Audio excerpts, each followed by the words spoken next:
Мен бір инсанды қатты жақсы көретін едім, бірақ оның ең соңғы қиянетінен кейін мен оны қатты жаман көріп қалдым. Өмірімізде сондай бақытлы, қуанышлы күндер өтіп еді, барлығы пұшқа шықты. Бірақ сонда да күйеуім бір тәрепі ол елі жақсы инсан еді деп айтып жатырды дейді. Білесің бе, осы уақытта сенің миың алдап жатырды. Сен ол инсанды емес, сен ол инсан менен болған барлық жақсы уақияларды еслеп қалып жатсаң.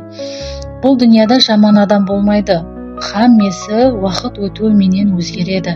Инсанлар жаман болып туылмайды, емаса жаман болып қалмайды.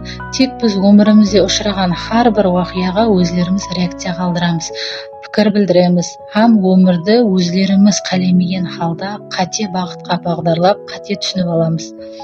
Себебі har bir инсанның басынан har түрлі жағдай өтеді. Ол жағдайларға бола біз өмірді жаман көре беруіміз шарт емес.